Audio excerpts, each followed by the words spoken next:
All right, Wayne Bettess here, the founder of the Off the Tools podcast. I just want to introduce you to our brand new sponsor, directplumbing.supplies.com. It is founded by a former tradesman who has set up his own plumbing and heating merchants. He has an online shop, which is obviously at directplumbing.supplies.com, and he delivers across the UK. So sit back, relax, and enjoy the rest of the show. Welcome to the Off the Tools podcast, in association with the Worcester Bosch 8000 Lifestyle Range, with your host, Wayne Bettess. Welcome to this episode of Off the Tools. I am your host, Wayne Bettess, and today we are with Scott Mullins, the director of Pimlico Plumbers. Welcome, Scott. How are you? I'm very well, Wayne. Nice to meet you. Yeah, lovely to meet you. And I just want to say what an amazing facility that you have here. I'm going to be sharing some pictures for everyone that wants to have a look, because this is a proper setup, isn't it? Oh, it's good. I mean, we like to look after our staff, Wayne. It's the first time we've seen you, which is nice to see you. But, you know, we have an in-house canteen, we have a gym, you know, we have a masseur downstairs. So we try to look after our staff. So a few people are shocked when they come into our building. You know, I don't know what people expect when you come to Pimlico, but I think we're all right. I like it. Yeah. It definitely feels like a very warming environment. That's nice to say. Thanks. Right, I'm pretty certain most of our listeners will know about Pimlico Plumbers. Can you just sort of like introduce yourself to these people? Let us know where your journey started with Pimlico Plumbers. Of course I can. Well, Wayne, first of all, if you don't mind, we're now Pimlico. Okay. We started off in 1979 or my dad started off in 1979 as Pimlico Plumbers. Yep. But our brand has become very strong, you know, and it's fantastic as it is. And we do more than just plumbing. You know, we're more than just plumbers. So we are now just Pimlico. So it's just Pimlico? Just Pimlico, that's it. Okay. You know, we got plumbers, we got air conditioning, Wayne. We've got drainage, we do carpentry, we do roofing, you know, appliances. Wow. So, as I say, we are more than just plumbers. Yeah, so you're a whole home service company now, by the sounds of it. Totally right. So when did you start being aware of what your dad was building, and where did you sort of start getting involved? Well, I started noticing, Wayne, with my dad, really. It was sort of 1979. I was only 7 years old then. But when it started off for my dad, my dad was a pretty good boxer. He was a good fighter. And his licence went from him. He had an unfortunate accident. And his heart was set on that. Now, whether he was going to be a world champion or not, I'm not sure on that. But that was his aim. That got taken away from him. And he was very good with his hands. And he decided, I want to be a plumber. So he decided to go to get his City and Guilds. And he started to work in an estate agent in Pimlico. And he soon started working for the estate agents, and he was noticing there was a market where people, when he was going there, can you do this, Charlie, for us while you're here? Can you do that? And he was starting to notice there's a market out here for plumbers. There don't seem to be anybody doing anything any good. So he started to get a bit of a reputation while he was working for the estate agents as Mr. Pimlico. Now, he was never going to be bossed, in my opinion, my dad, for too long. He's just not that way inclined. Yeah, you know, he's not that. So, you know, from an early age, I think he had it in his mind. And he decided, well, I'm going to do what everybody's not doing. And I remember him saying this to me. You know, I was only a young man, and he was coming up with a name. He said, well, I'm going to call us Pimlico Plumbers. I works in Pimlico. I'm getting known as Pimlico. He said, and what I'm going to do what everyone ain't doing. And, you know, I remember saying, well, what's that then, Dad? What's the big secret? And he said, I'm going to turn up when I say I'm going to turn up. Yep. I'm going to have a clean and tidy van. I'm going to be wearing uniform. If somebody's got a problem, I'll be coming back and resolving it straight away or giving them their money back. And I'll be on the end of the phone 24/7. Yep. These was the little things he come up with. And look where we are now. The rest is history. Well, we've gone from one man, Wayne, to now over 200 engineers, over 150 in the staff here, over 200. And we're going from strength to strength. But that's where we all really got going, back in 1979. What in your dad's book, he mentions these I call them the business basics. Yes. And it's on a local scale. That's all I've done. And I've built a nice little business by making sure I'm just doing what I see as the basics, turning up on time, looking tidy, sorting out problems, and that's all it takes to sort of start, doesn't it? And I totally agree with you, Wayne. I mean, I think people in business personally, I mean, I've seen it from my dad, and the best, I mean, I've been to college for 2 years for business. The best business I ever got was watching my dad. You know, he didn't get everything right. I mean, I remember him saying to me, get more things right in business than you get wrong, and you'll be okay. Yeah. He said to me, never borrow, never lend, and you'll be a rich man.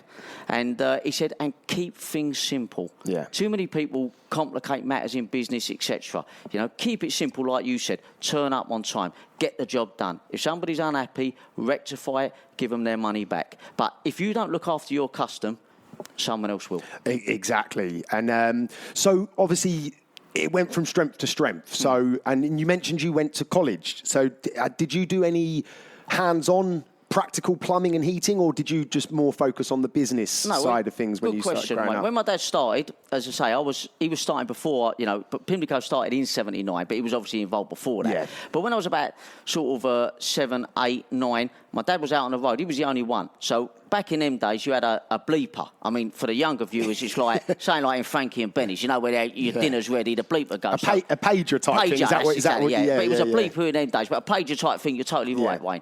So what used to happen is Dad used to go to a job, call into the house. I used to pick the phone up 8 or 9.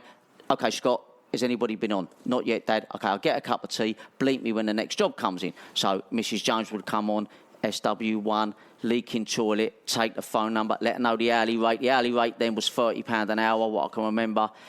Payment on completion. Bleep me, Dad. He'd go to a phone box. Okay, what you got? Boom. So my first memories was very much like that. Wow, from that young of an age. I was, you know, and you know, you got a few people on the phones going, oh, the young man on the phone was very good. I used to love that. You love that buzz, and I always had it in my mind that I want to be so proud of people talking about Pimlico. Yeah. You know, that's how I want to be. I want people to. It's not. I think if you're good in business, the money comes with it.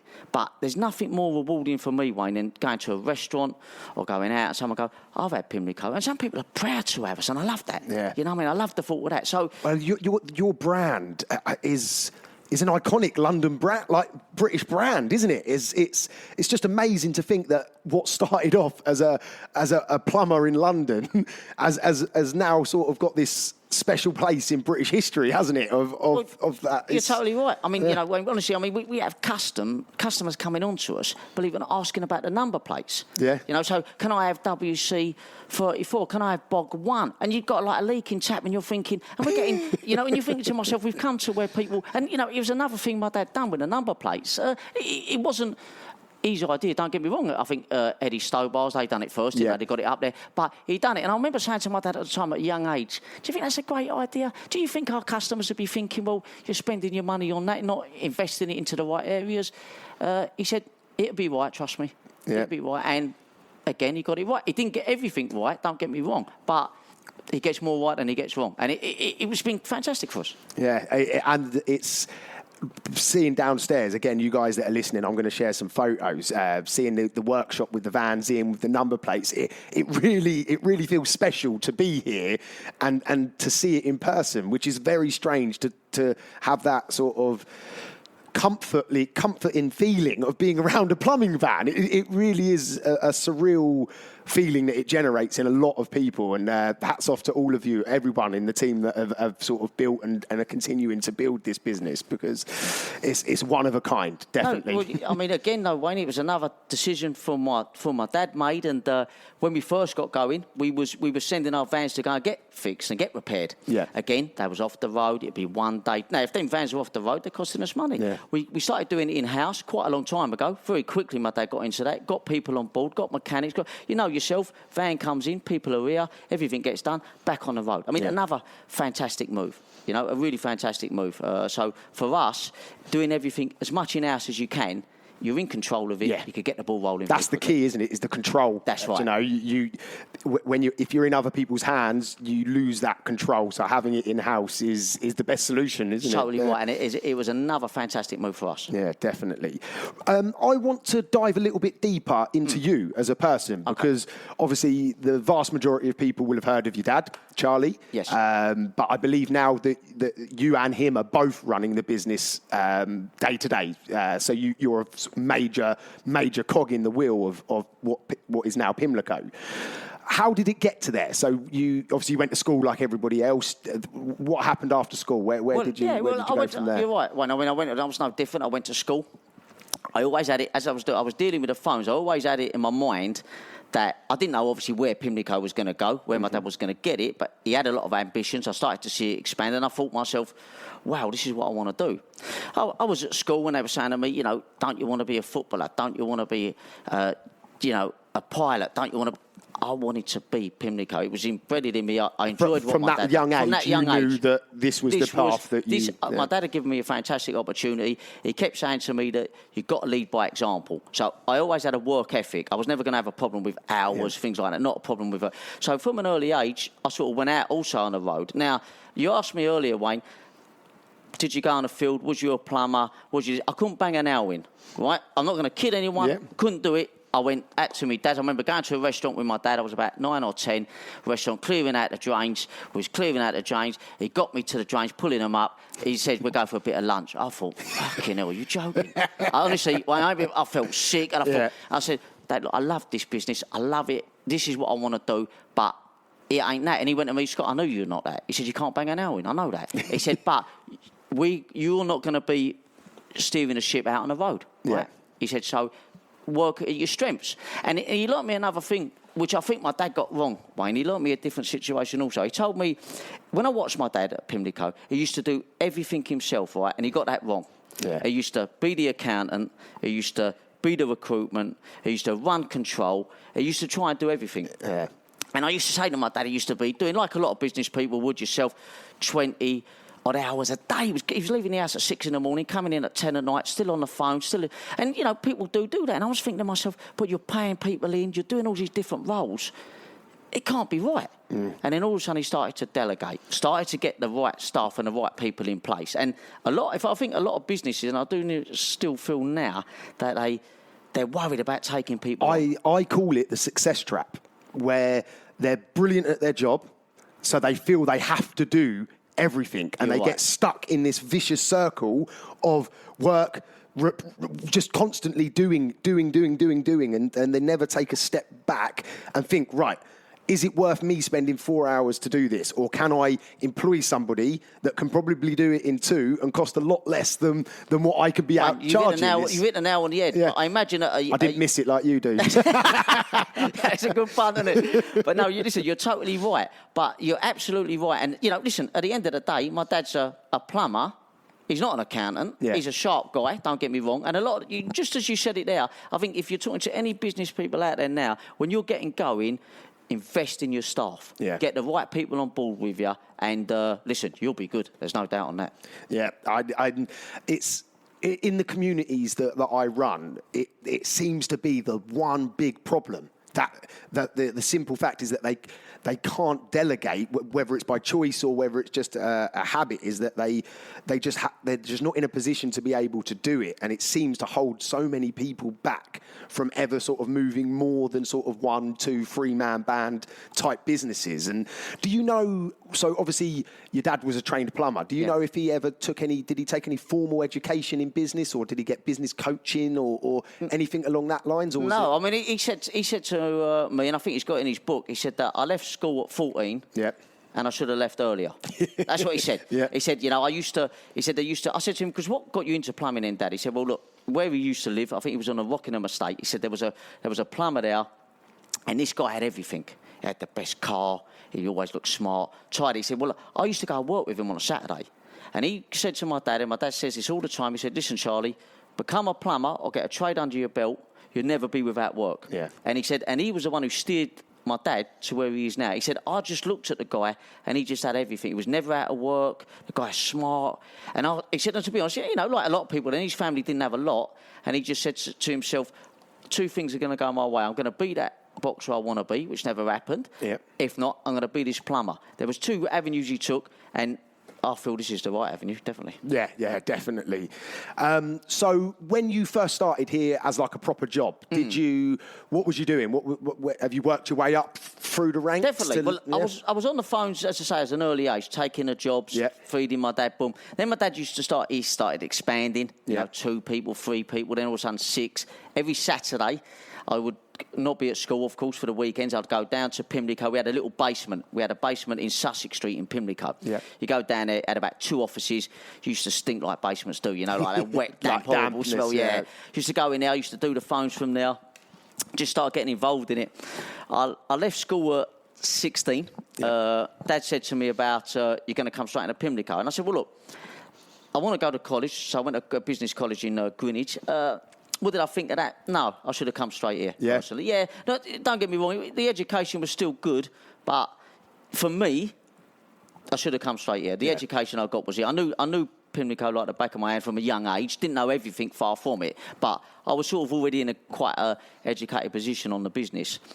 I come in and started doing the control room with my dad. So as soon as I come in at, say, maybe 18 I was then, I worked in the control room. We then had an office in Lambeth. We're not far from where we are now. Yeah. But nothing like this, nothing square foot. But we had a little garage underneath, and it was about 3 or 4 floors, but it was a very narrow place. And I worked in the control room, myself, my dad, and another guy called Owen. And we probably had, I think we had like 2 electricians, maybe about 10, 15 plumbers. So it's probably about 30 overall. Yeah. And again, I was doing the same thing. I was listening to him on the phone, you know, doing his bits and pieces. And my education was coming big time from then, you know. So then I started to do, you know, I was going to work at 6 o'clock, coming in at 7, 8 at night, but I was getting the buzz. Yeah. You know what it's like when you're getting the buzz. I'm like loving this. And, you know, I had a couple of children myself. And then all of a sudden, to be fair, which was great with my dad, he gave me a good wage. I never forget that. But it wasn't an unbelievable wage. Yeah. And he kept me very much, if the bins need changing, you change them like everyone else. You need to go a cup of tea, you get everyone a cup of tea. Yeah. You're on a level playing field. Keeping you grounded. Keeping me grounded. I suppose like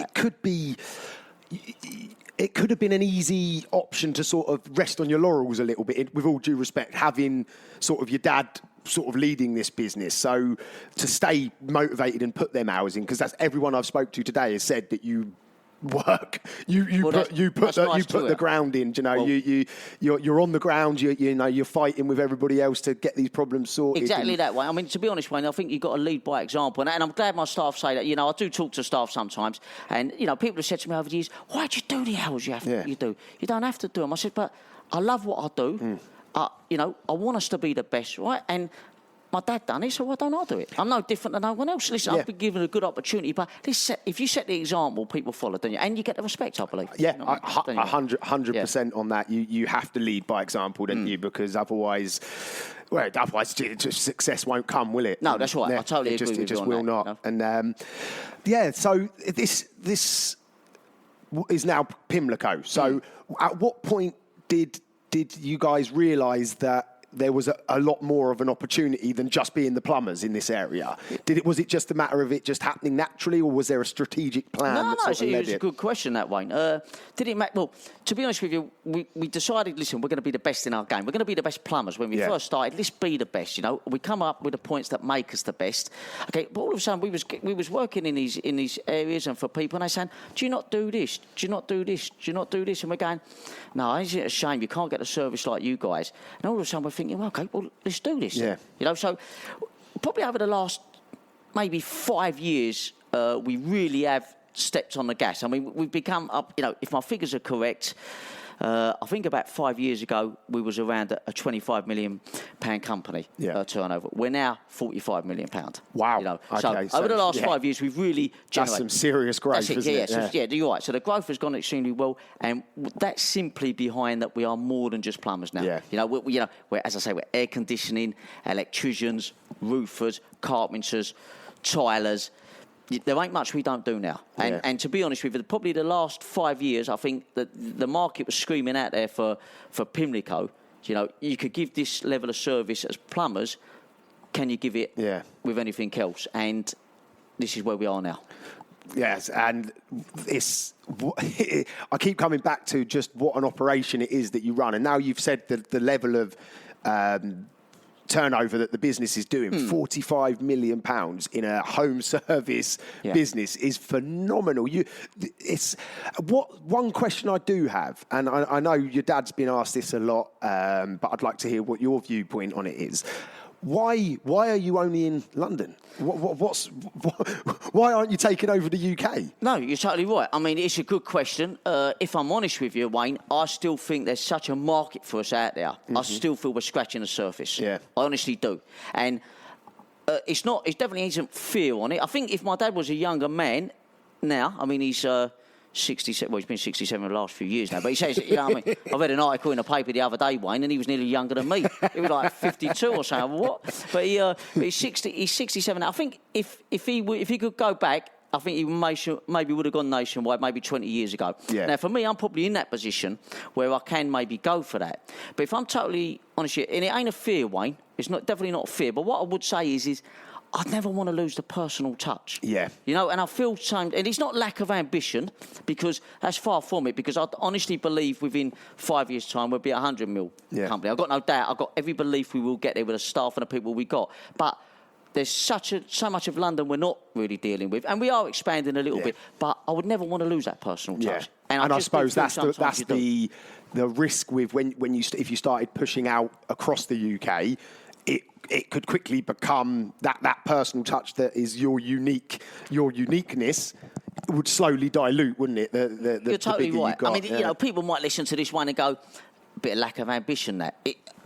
It's not a lack of ambition, honestly. And I'd say it's a sense. It makes sense, especially if you feel that within the area that you can operate, that there's still so much potential. Why are you going to go fishing in another lake? Right. You're totally you hit the nail on the head. Yeah. And we are scratching on the surface. Yeah. That's for sure. I've got no doubt on that. Where I want to go to now is a little bit about what is it you're doing day to day now. So obviously now you're at the helm of a £45 million home service industry business. So what is your role now? Are you managing a certain area? Are you overseeing everything? Yeah, I'm pretty much overseeing everything now, Wayne. Again, Wayne, we've got brilliant staff. Yeah. You know, and to be honest with you, again, I would probably say, and whether it comes coincidence, I was maybe up to 5 years ago, I was very much stuck in the control room in the aspect of giving the jobs out. Yeah. Etc. But I was maybe spending 14 hours a day in there. And what I started to notice was my dad was doing a lot of PR work. And a lot of people was asking me questions, and I wasn't coming out that control room. You know, I was very much, well, this has to stay busy. We have to show us this. And I wasn't coming out of there. And then the last 5 years, I thought, you're doing the mistake your dad made.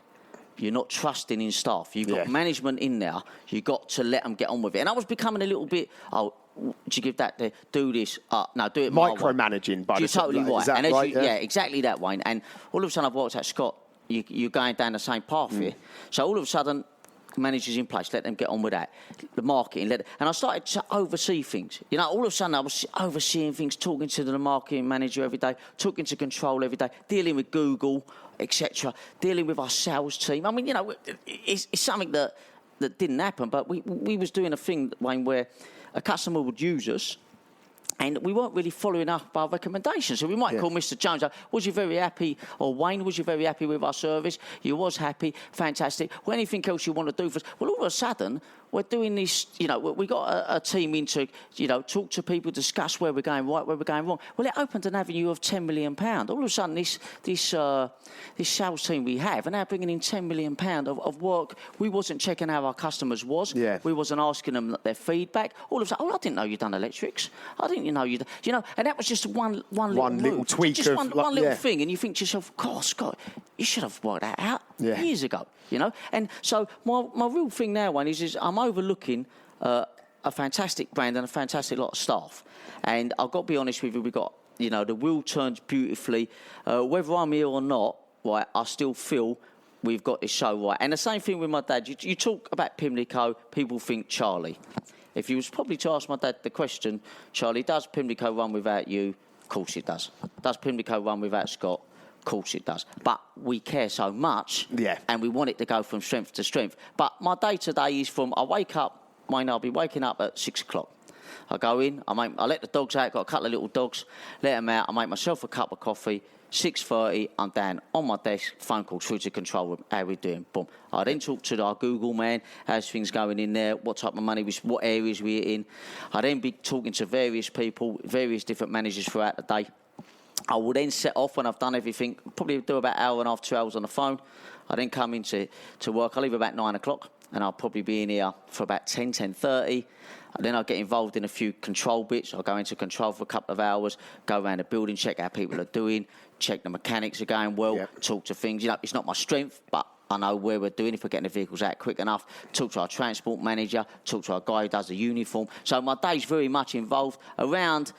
I can't take myself away from it, Wayne, but around 3:30, I then go into the control room. It gives me, that's the most buzz I get. Yeah. I don't know what it is. I just love the buzz of getting to someone quickly, cutting someone's area down. It's an exciting, just from the 5 minutes that I was in there, and I can imagine it just being like an adrenaline rush. That's exactly how it is. Things are happening, you're putting out, you're getting it, you're throwing it into to try and find a solution to problem finding, isn't it? Problem solving, sorry. You're totally right, Wayne. And you imagine you've got to get to the nearest person to the quickest job, who can do what. It's a real buzz. You've got, as I say, 190, 200 odd engineers flying around London. You've got this, your navigation system we've got, who can get there quicker. And and this is, to be honest with you, Wayne, now, we're not even cold, are we? So you can imagine us at Christmas. So I'll be in there really from about 3:30 till about 8 o'clock at night. Again, do I need to be in there?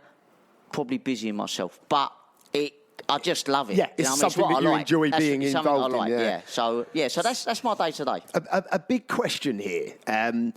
Many small businesses, their biggest struggle is finding decent people to work with them. So for you to have near on 200 tradespeople now across your business, how are you finding them? What's the golden sort of recipe to get these reliable people that want to work and want to sort of push the brand forward? Yeah, good question. First of all, another fantastic move, in-house recruitment. Yep. So we got a team of 5 in-house recruitment, top notch, brilliant at their job, and they filter through the brilliant engineers. Well, we don't take... there's a massive thing I think businesses are missing, which I'll come up in a minute, in my opinion, Wayne, but we don't take any engineers really who haven't got a lot of experience. So, sometimes these people have these crash courses, Wayne, or all of a sudden, I've been a plumber for 6 months. Not at Pimlico, unfortunately. We're very, very much... You come in for interview, you've got to be good. I'd like to know, I think I've got a rough figure, but we get hundreds of applications a week, hundreds. Yeah. I'm saying that. And out of hundreds, what are you getting through the door? We probably get 5 or 6. It's that, we're particularly particular, big time. But the best thing we're doing at the moment, and I think any company who's not doing it has got it wrong, is in apprentices. Yeah. We've got now, I don't know, guessing around 60, 70 apprentices.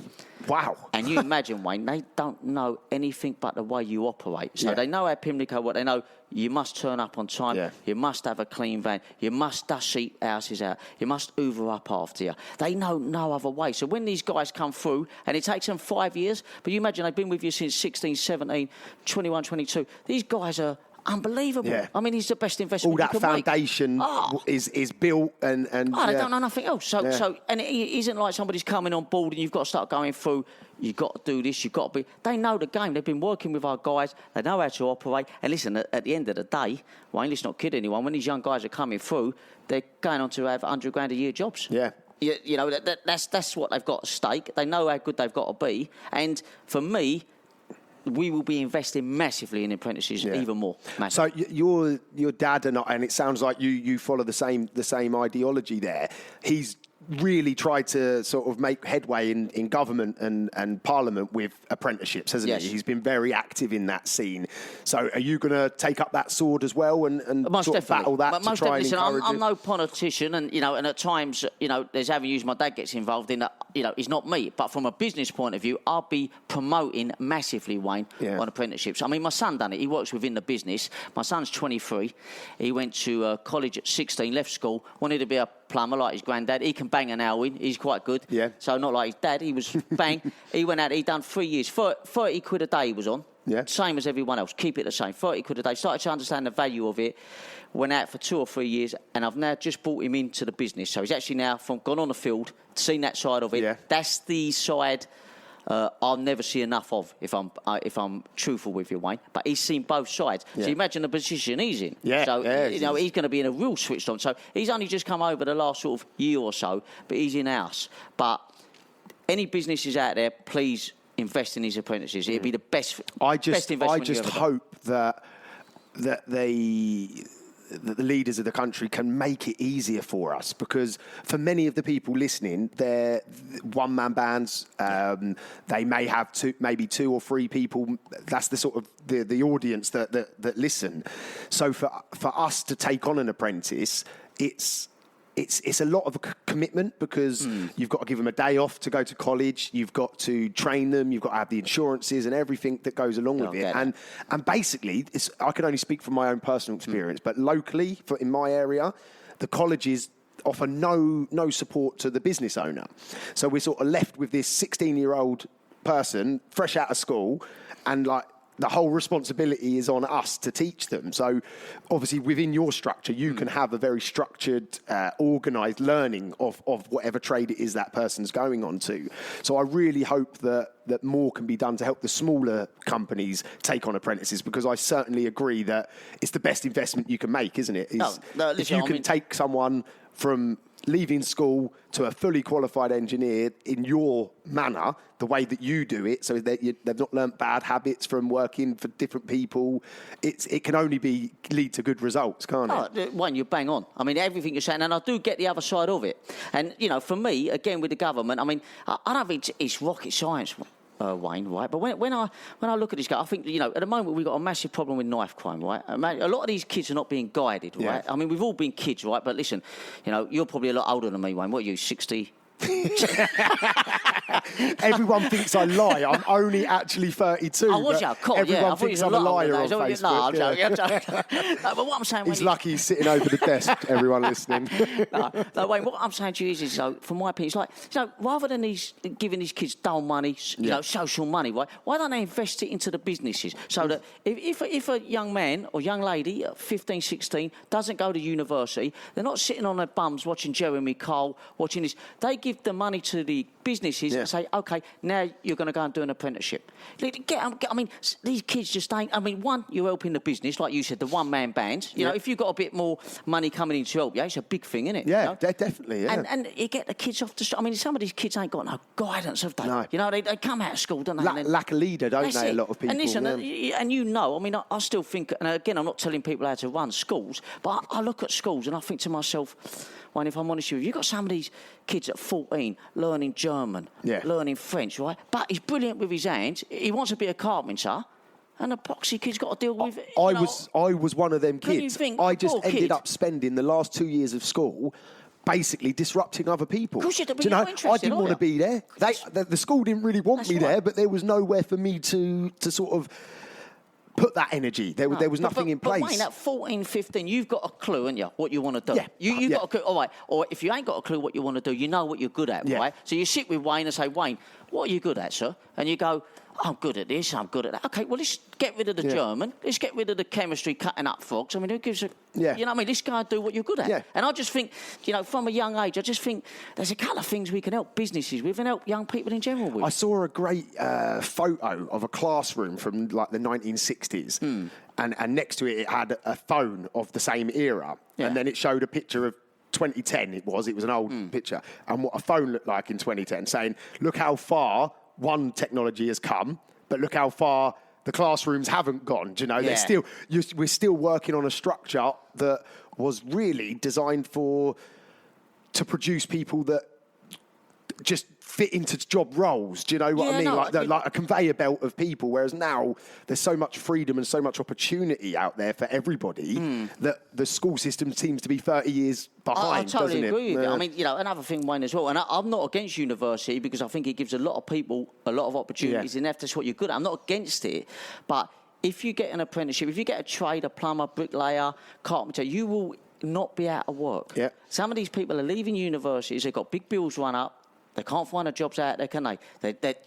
I've known people at 30 years old, you're probably still paying university bills off. All the time. And you just think, you know, if we could guide these people a little bit better and help people like yourself and us, businesses, to take on these young kids, it'd be a different ballgame. And I also think any trade gives you a safety net, because what it's done for me is it's given me a good income, you know, from doing the job. It's given me freedom. It's given me the ability to take some risks as well, because I know that if I mess everything up, I can go and get a job. That's using right. the skill that I learned when I was younger.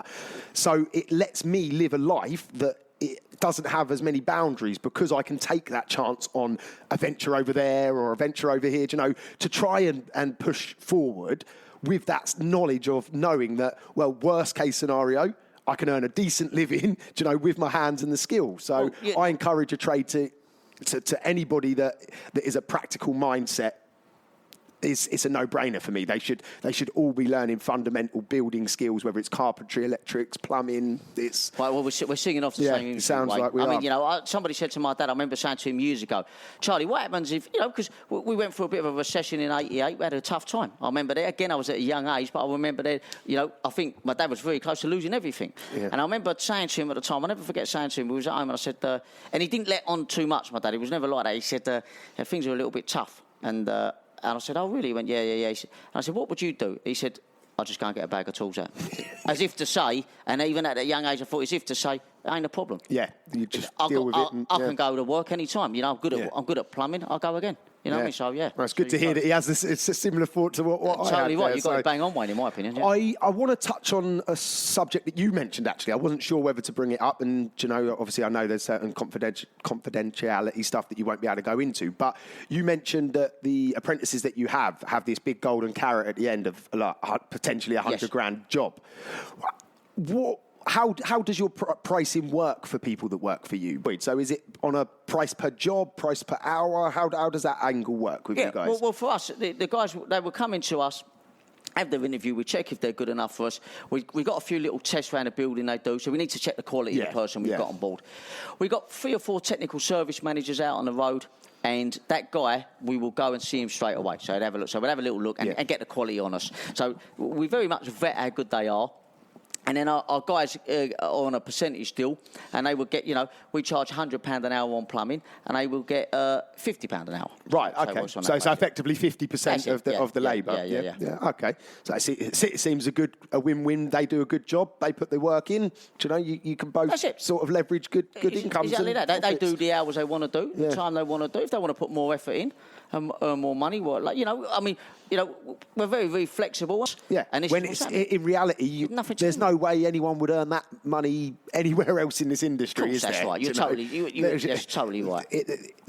The opportunity that you give to the people that work for you or with you isn't available anywhere else. There's nowhere else that you could potentially earn that apart from setting up your own business and going for 100 mile an hour into your own thing. That's the only other way of earning that level of income, isn't it? But obviously that comes with a whole wealth of stress and problems and risks and stuff. So, well, you know, it's been really, really fascinating talking to you. I'm really, really excited that I got to meet you, you know, because it's nice to meet you. It's a side of the story that obviously most people only ever hear your dad's version of events and your dad's way of putting things across. So to hear it from you was fantastic. I hope the listeners really enjoy it.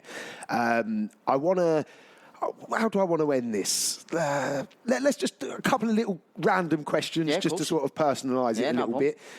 You look like you're a fit, strong man. Do you use the gym downstairs, or are you into any sports or anything? Yeah, I mean, you know, I used to box like my dad. You know what I mean? I was no big deal, but I like that. I used to. I like football, so I do a bit of football. I don't use the gym enough, really. Again, no excuse. I haven't got any excuse. You know what I mean? So I don't really. No, I mean, I sort of eat okay. I think it's the buzz of the business. Yeah. As I say, I think even my dad now at the age he's at, he still gets that buzz, and I never want to lose that buzz. You know what I mean? I think if you ever, I don't know, I just never want to lose it, and I think just making such a, you know, people feel wanted in business, family. You know, I think, you know, we have sort of maybe 4 or 5 family members within the business, but I think you've got to try and, you know, get that family emphasis with all your stuff. With everybody, you know, whether he's my son or he's not my son, you know, we all use the gym. We all, we have a masseur downstairs. Yeah. You've missed a day. No, she's down here today. Oh, you I might have to get in there. I might have to black one before I go home. She's all right, but something like that again. That's a strange thing. But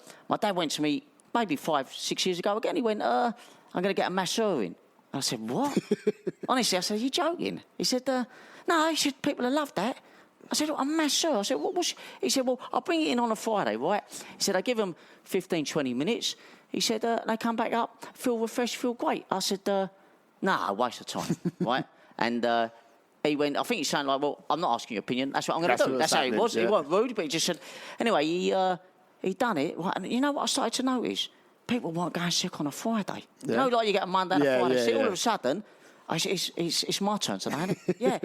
Now we do it I think it's every day we do it. Yeah, wow. Every single day. And a little thing like that, the gym goes $1 million. That's a fantastic facility. I put my head good. It's not a bad gym, is it, Wayne? Do you go gym? Really, I try. I do a bit of boxing and kickboxing. Yeah, you do a little bit of it, I'm more of that more than a physical gym weight sort of but guy. People love all that now, don't they? I mean, the staff, it's 24/7, and the staff love it. You know what I mean? You're getting people coming here at 6 a.m. before they start work. Yeah. And another thing, Wayne, I was thinking, really? But he got that right. Yeah. You know what I mean? He got it right. So at the end of the day, I was thinking, who out of accounts wants to go in the gym? What mechanics want to go in the gym? Well, people are into their fitness, aren't they? Yeah, definitely. And it's ever more so popular and important now, isn't it? It's always been important, but I know what you're saying. Yeah, it's popular and like the trend, isn't it, now to sort of say. I mean, we do yoga classes, which we put on for them. We do...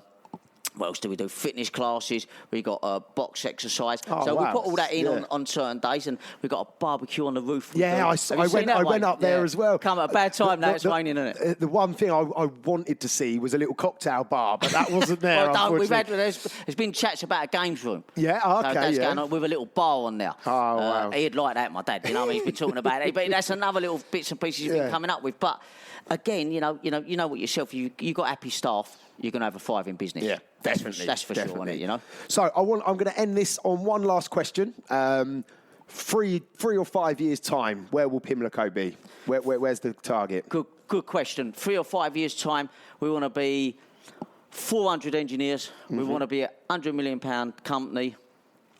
We want to continue being the best in the business. And I still want to be about to see it.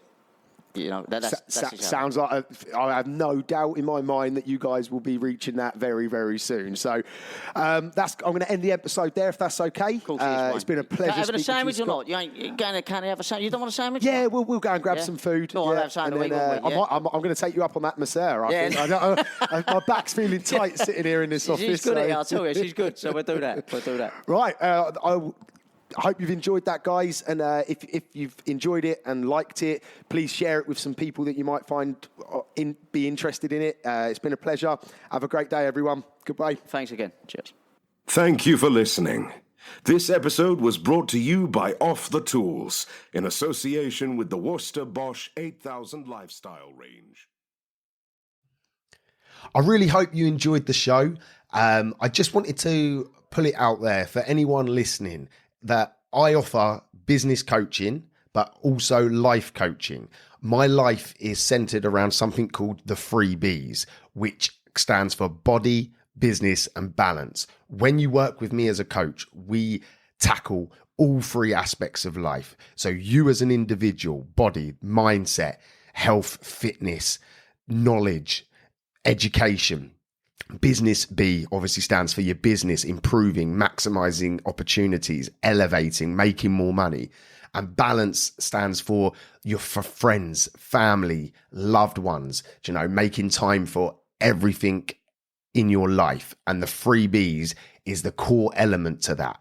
If you'd like to learn more, I would ask you to reach out to me on Facebook, Instagram, TikTok, wherever you might be consuming my information. Or you can email me directly at wayne@offthetools.co.uk. I'm here waiting to assist you to elevate across all aspects of life. Have a good one. No excuses. Let's go.